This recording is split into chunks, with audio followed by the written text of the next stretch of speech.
नमस्कार शेतकरी मित्रांनो, आपण आलो आहोत आज आपल्या टोमॅटो प्लॉटमध्ये. आज दिनांक 13 जुलै 2026 रोजी आपला टोमॅटो प्लॉट 45 दिवसाचा कंप्लीट झाला आहे. मी पहिल्यांदाच आज स्क्रीनसमोर आलेला आहे, त्यामुळे काही बोलताना चुकले तरी माफ करा. हा आपला टोमॅटो प्लॉट 45 दिवसाच्या मानाने कशी आहे, फुल सेटिंग व कळी सेटिंग. पानाची साईज बघा, एक आपल्या तळहाता एवढाली एक पान झाले आहे. टोमॅटो पीक हे एकदम सोपे पीक आहे. एकदम नियोजन जर केले 4 ते 5 दिवसाला फवारणी, ड्रिपचे योग्य शेड्यूल व पाण्याचे योग्य नियोजन केल्यावर टोमॅटो पीक काहीच अडचणीचे नाही. ही पहा आपली फुल सेटिंग, कळी सेटिंग कशी जबरदस्त झाली आहे. संपूर्ण प्लॉट एक लेवल झाला आहे.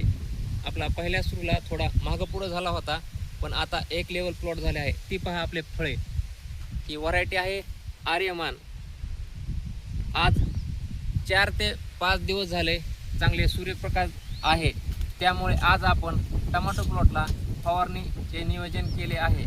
त्यामध्ये घेणार आहोत आपण कोरटे या कंपनीचे कर्जत बुरशीनाशक घेतले आहे आपण कर्जत. त्यासह कीटकनाशक घ्यायला आहेत आपण सिजंटा कंपनीचे कराटे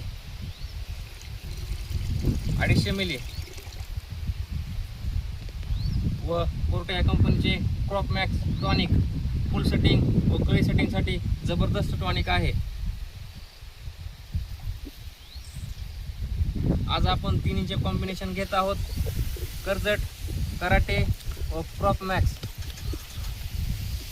हे कराटे पासून थोडे सावध राहा, कारण की ह्याचे ॲलर्जी होती व शिकाही येतात.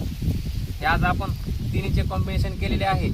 हे द्रावण आपण तयार करून घेतले आहे कराटे, क्रॉप मॅक्स व कर्जतचे. व आपण हा 30 गुंठ्याचा क्षेत्राचा प्लॉट आहे. ह्याला 6 फवारे लागतात. टोटल आपण 6 लिटर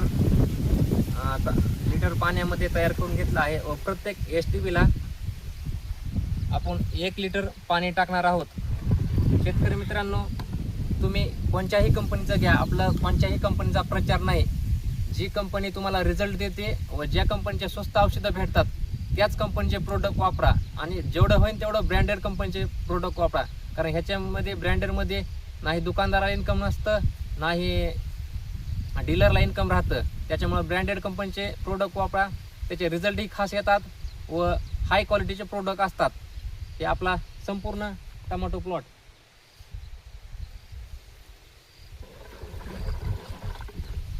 ह्या फवारणीचे तुम्हाला 2 दिवसात रिझल्ट कसा आला आहे ती तुम्हाला व्हिडिओमध्ये सांगेन मी.